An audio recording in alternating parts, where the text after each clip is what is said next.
যারা উচ্চ মাধ্যমিক দিচ্ছ তাদের জন্য এই প্রবলেমটা খুবই গুরুত্বপূর্ণ, যে variance of ax plus B equal to a square into variance of X. তো আমরা এটা কিভাবে প্রমাণ করব সেটাই আলোচনা করব। তোমাদের অনুরোধ ছিল, তাই এই প্রবলেমটা সলিউশন করে দেখাচ্ছি।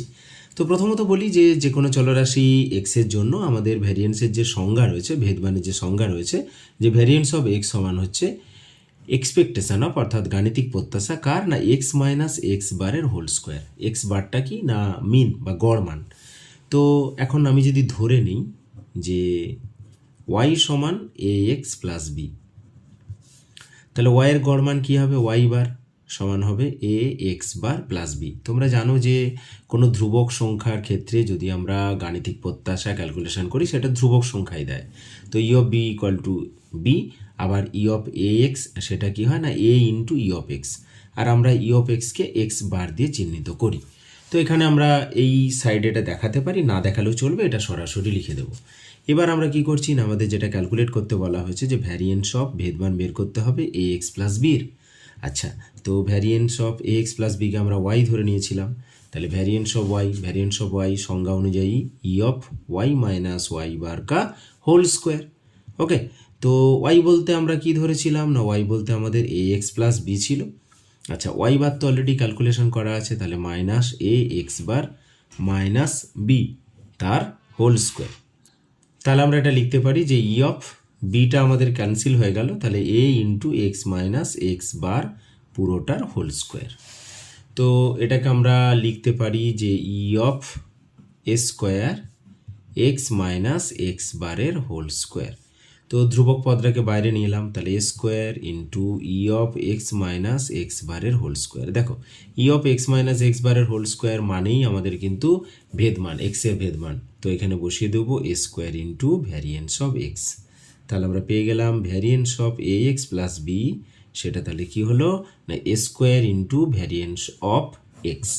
যদি আমাদের এক্ষেত্রে variance of A x plus b y বের করতে বলতো, একইভাবে আমরা ক্যালকুলেশন করতে পারতাম। যে যদি আমাদের চাওয়া হতো variance of A x plus b y, তোমরা অবশ্যই এটা দেখাতে পারতে যে a square into variance of x plus b square into variance of y, এটাও প্রমাণ করা যায়।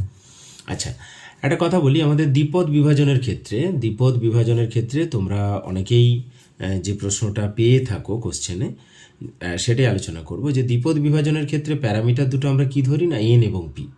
এবং এই এন এবং পি ধরলে সেখানে আমাদের কি হয়, গড় মান বা যেটাকে আমরা মধ্যক বলি, তো সেই গড় মানকে যদি আমি এম দিয়ে চিহ্নিত করি, সেটা হয়ে থাকে আমাদের এন ইন্টু পি।